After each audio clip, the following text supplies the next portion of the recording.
Hello everyone, welcome to my channel. Today we talk about some religious topics, love and hate in the Bible. 1. Love in the Bible.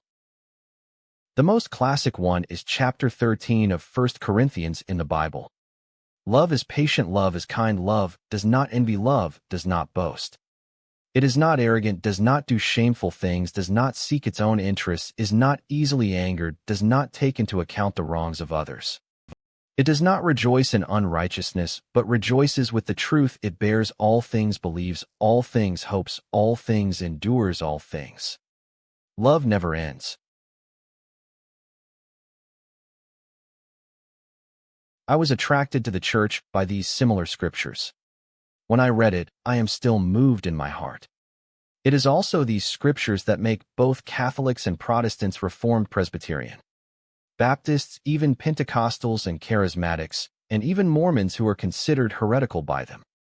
All will show love and compassion, love and empathy, and we don't deny that. Another example is in the Old Testament: learn to do good, seek justice, and rescue the oppressed. Defend the fatherless and defend the widow.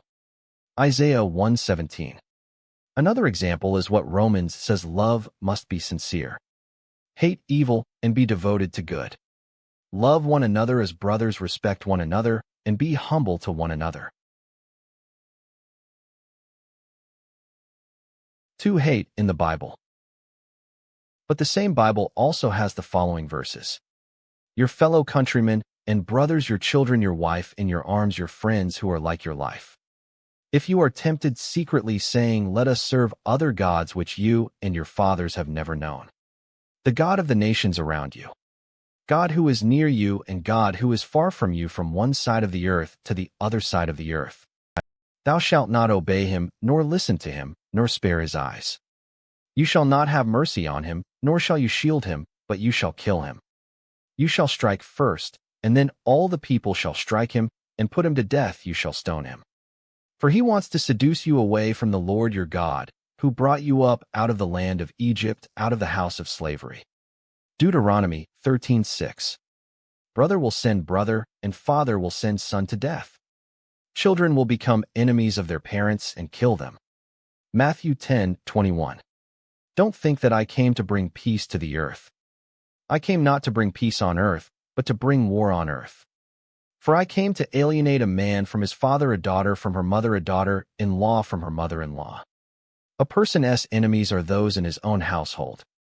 Anyone who loves his parents more than me is not worthy of being my disciple. Anyone who loves his children more than me is not worthy of being my disciple. Matthew 10:34. If anyone comes to me and does not hate his father, mother, wife, children, brothers, and sisters, and your life, you cannot be my disciple. Luke 14:26. The popular Chinese version of the Bible changes hate into love, me more than love, and indicate the original text as hate. Why tamper with it without any basis? Did the translators of the Bible also find this passage too terrifying? Everyone who does not seek the Lord, the God of Israel, shall be put to death, both great and small, male and female. 2 Chronicles 15:13. You will kill the inhabitants of that city with the edge of the sword, and you will kill everyone in the city, including the livestock. All the spoils that you have taken from the city will be piled up in the streets, and the city and the spoils that are in it will be burned with fire. Burn them all before the Lord your God. The city will remain in ruins forever and will never be built again. Deuteronomy 13:15-16. Hitler and the Japanese carried out God's orders perfectly. Physically destroyed dissidents and aliens. In fact, many fundamentalists still follow this practice, since the Old Testament is also recognized by Islam. Extreme Islam is just following the teachings of the Old Testament. In fact, from the perspective of faith, we have to admit that fundamentalism is truly serious about faith. Being serious about the scriptures is called sola Bible and exalting the Bible. And just live according to the scriptures that you like. For example, love one another. God bless his people in peace and prosperity, ignoring other scriptures, such as God making people hate pagans. God allows those who take 1/10 or even all of their salary to support the church and preachers. On the contrary, some people with deep faith think that they are superficial believers who have no true faith and cannot be saved. 3. The atrocities caused by the above violent passages in the Bible. Hypatia, a Greek geometer who was brutally attacked by Christians in 415. They flayed her skin with shells and burned her to death for being a witch. Calvin burned the Dr. Servetus to death for promoting false doctrine, although condemned by both Catholics and Protestants. But in the end, he was burned to death by the Protestant Council of Geneva in the name of heresy. Etienne Dolouis, humanist, burned alive in Paris in 1546, simply because he translated a dialogue by Plato which denies the theory of the immortality of the soul. Bruno, thinker and philosopher. He opposed the so-called Trinity theory and wrote on the infinite universe and world. On cause, origin, and identity, Noah's Ark, further developing Copernicus' model of the structure of the universe, pointing out that the Sun is just one of thousands of ordinary planets and not the center of the universe. He was persecuted by the Holy See Inquisition and fled various places for 15 years. He was finally arrested in Venice and spent 8 years in a torture prison. When he was sent to the execution ground in 1600, he objected loudly. Therefore, his tongue was pulled out of his mouth with pliers cut off and then burned at the stake. Countless. For the second stage gift package of religion. In fact, many religions give people 2-stage gift packages. One, when we first came into contact in terms of teaching missionaries, emphasized loving each other more. Be sincere to each other, and then everyone sings songs and worships in church. Share the beauty of believing in the Lord with each other, and help and encourage each other outside the church. 2, as time goes by, and I listen to more teachings. I was even baptized, and the second stage advanced gift package is here. The teaching of tithing comes because where your money is, there your heart is. Because money is a touchstone that can tell whether a letter is true or false, even money is not willing to be dedicated to God. What else should we talk about? In addition, the teachings of taking up the cross and following the Lord and enduring persecution and suffering for the Lord have come. Happy to present the second stage gift package. 3, there are even extremist terrorist sects that will give you a third stage gift package requiring you to sacrifice for God. Fight holy war for God and achieve the kingdom of heaven. Regarding the second stage gift package, different sects have some differences. Some charismatics and prosperity theology do not mention taking up the cross and following the Lord in the second stage. Not to mention giving up everything in the world and following the Lord. They prefer to mention David in the Old Testament. Solomon's example of God helping devout believers to succeed and prosper, also a Bible verse. You can really find all kinds of concepts in a Bible, haha. But whether it is suffering theology or prosperity theology, whether it is an extreme fundamentalist Christian or a liberal Christian, one thing remains constant: money. You have to tithe 1/10 or more of your salary to God. This is what all denominations teach. You can replace God with Buddha, Allah, or Master. In addition to tithing, Islam seems to have religious taxes such as zakat. What other scriptures and teachings will you find? Each faction picks what they like. The one that is emphasized more and talked about more is what they like. Only the teachings about money are liked by every faction. They will also say that God actually lacks nothing. Allowing you to give gives you the opportunity to express your faith, love, and obedience to God through giving. The same goes for Buddhism. Among the older generation who believe in Buddhism, there will be people in the neighborhood who are positive believers in Buddhism. Come and collect monthly money from the Buddha and the temple. Every household would hold a piece of Buddhist paper, light incense, and recite the Buddha's name, and then the paper would seem to have magical power. It can be burned to ancestors. If you can't recite it yourself, you have to pay someone to recite it. How much does it cost per person per day? People who believe in Buddhism eat frugally and are reluctant to throw away the leftovers, but they cannot save money to give to the Buddha. But those monks like Shi Yongxin enjoy good food, drink, and fly, which is a very profitable business without capital. No matter how various religions justify collecting money, I am surprised that these gods, Buddhas, Lord Rinpoche, Master so powerful. If you are in charge of all things in the universe, why do you need to collect money from believers to maintain the operation of the organization?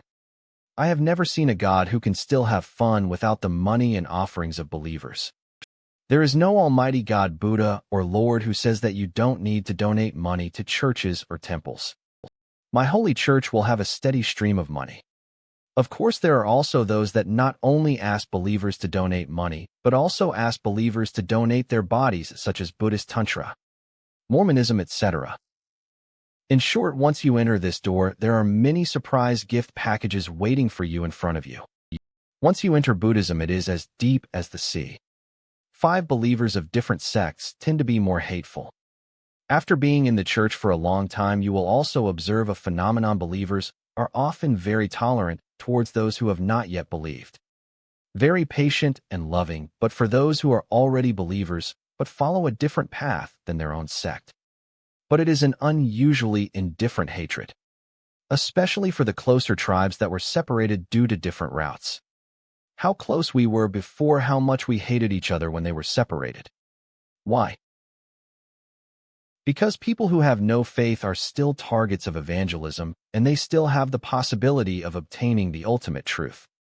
But the believers and teachers of other routes are antichrists and false prophets. Those who spread heretical views were to be stoned to death according to the Old Testament. As much as we love Christ, we must hate Antichrist and the false prophet. In the minds of some fundamentalist Christians, there is no tolerance for any sin. They believe that people inspired by the Holy Spirit will not spread wrong teachings. Some so-called wrong teachings are actually teachings that are different from their own sect. They felt that the Holy Spirit would not distort the truth of Jesus. Whenever someone spreads false teaching even a little bit, it means that the spirit within them is the spirit of Antichrist. These hatreds of dissidents have a long history. In the past, when the Catholic Church had power, it was so hateful that heretics were burned to death. The so-called heretics are actually people who don't listen to them, people who question authority. According to modern science, the heresies they talk about, such as those spread by Bruno, are not only not heresies. On the contrary, it is the truth of the universe. Not only did they burn to death those who disagreed with the Church in the field of natural sciences, and burned to death those who questioned the teachings of the Trinity. Even during the Holy Communion, we actually receive the flesh and body of Jesus' return. Or is it just a symbolic courtesy? As long as he doesn't think the same as me, I will let him die. I hate him so much. You ask why they burned people and killed them at every turn back then, but not now. Because the state and religion were unified at that time, they held the magic wand of power. When the wand of power is in the hands of any religion, it is also the wand of hatred. Most of the world now has separation of politics and religion. They just have no teeth. What if you try to give them teeth now? Any religion, including Catholic, Protestant. The danger with Mormonism, Islam, Falun Gong, etc., is that as much as they love their gods, so much they hate those who are enemies of their gods. It all stems from the contradictory teachings in their scriptures, which they say are contradictions of truth. Please be careful when entering a country where religion and politics are combined. 6. The Bible's error or the believer's error. In the face of these undeniable atrocities in the history of various churches, including the Crusades and Catholic dictatorships, as well as the tyranny of Geneva, Islamic terrorist attacks, and even modern church corruption scandals, many people say that this is not the fault of the Bible, but of those who believe it on the surface but do not believe it in essence, resulting from a distorted understanding of the Bible. But first, the cruel verses in the Bible listed above are for those who seem to believe but actually do not believe. Provides a foundation and source of concepts that can be quoted and recited. So these verses are the source of violence and darkness in the church. Just imagine if these people couldn't quote these perverted scriptures at all. How to commit violence in the name of the Bible and God. There are countless glorious deeds of using God to suppress dissidents and dissenters. Starting from Moses, from an objective point of view, in fact, throughout the text, leaders record the incompetence and incompetence of their subordinates. Weakness, disloyalty, the abomination of the traitor one's own loyalty and patience. until the Pharisees used God to kill Jesus to Paul, and Peter using God to drive out the Stoics. All of them define dissidents as false prophets. Those who perish must be eliminated quickly. These scriptures are useful tools that are often cited. Second, according to this advanced method of clarifying relationships, the Cultural Revolution was not the fault of the ideas advocated by the leaders, but the fault of the people below in their implementation and understanding. Then there is nothing wrong with any of the Catholic ideas because the fault lies with the comprehenders, interpreters, and executors. In terms of pure theory, when you want to brainwash, indoctrinate, and consolidate your thoughts among believers, let believers make full use of reason when there are many things that cannot be explained. Just use super-rationalism and God-agnosticism. In terms of argumentation, the theory itself is irrefutable, because reason can only be used to strengthen oneself and attack others, but cannot be used to doubt oneself. In terms of practice, whenever good results are achieved, it is attributed to the greatness of the Bible and the greatness of faith. Whenever undeniable consequences and atrocities are carried out, it's down to the practitioner's false beliefs, misunderstandings, and stupid execution. Then this kind of concept or book is also indestructible in practice. According to this principle, there are no wrong ideas and thoughts in the world. There are only wrong comprehenders, wrong interpreters, and wrong executors. Because either the concept I insist on is too high, the rationality of you people is simply beyond your reach, agnosticism. God is greater than rationality, or you have understood it wrong. Misunderstanding leads to evil consequences and atrocities in execution. Third, when various Christian denominations insist on the apologetic theory that the Bible is correct, people's interpretation and implementation are wrong. They all believe that compared to other sects, their sect is the most favored comprehender of the Bible, the most orthodox interpreter, the most powerful and loyal executor. So with so many factions who think they are the best, who is right? When the most orthodox and holy sects and believers have completely different interpretations of the general principles of the Bible, who do you listen to? All we can say is that when opposing parties can cite the Bible to support themselves, and when the conclusions reached are completely different, it is most likely that the Bible itself is contradictory. This has become the source of Christianity's self-entanglement and self-attack. Only if the origin is incorrect will the tributaries flow out, and if the origin is unclear, the tributaries will be turbid. In this respect, Kant's theory is much less contradictory than the Bible. Few people have so many different understandings of Kant's theory and so many factions, because the definition is clear and the argument is rigorous. The Reformed Church views all other denominations as either heretics. Either there are two types of unreformed sects. The widely popular Rinpoche regards the Reformed sect as an unreformed sect poisoned by humanism. Think that only Lutherans are the most reformed. All Christian sects are in a state of self-indulgence and self-admiration. The reason is very obvious. Each faction has its own Nirvana Bible verses to support itself. The self-contradiction and easiness to be misunderstood in the Bible are everywhere in the church world, whether it is the three self or the family. Regardless of whether it is reformed or not, it is so big that there are many factions in the church. Big bosses emerge in large numbers. As far as families are concerned, couples arm themselves with the Bible in order to control their spouses. Finally, if we look at each believer's own head in a microcosmic way, the believer's own thinking will become a mess. When facing life at a loss, one can only seek help from authoritative pastors and elders. Because Bible verses are at war with previous thoughts and Bible verses are at war with each other. There are also wars between different pastors and their sermons. My head is about to explode, so why not give up your thinking and decision-making power and let the pastors and elders make decisions for you? Little do they know that the pastors and elders brains families. The church is also a mess and can only pretend to be the authority of biblical interpretation in front of believers. Then the pastors and elders turn to their own theologians for help. I always look forward to having experts from my sect come to me for training and lectures to teach me my inner strength and sort out my brain. Then there was another war between the theological leaders of their own sect. Logical loopholes, sophistry assertions coupled with various religious sentiments and fanaticism pervade the church world.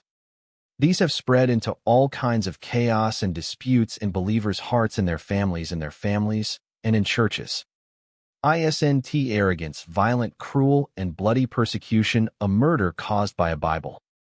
No matter how we use one school of theology and so-called general principles to unify and explain, chaos is still chaos, volatility is still volatility. Because it is turbid from the source, can the tributaries be clear? If there are contradictions from the source, can the tributaries be unified? There is violence in the source, will the tributaries be free of blood and cruelty? Thank you for watching. If you like my channel, you are welcome to like, collect, and subscribe. See you next time.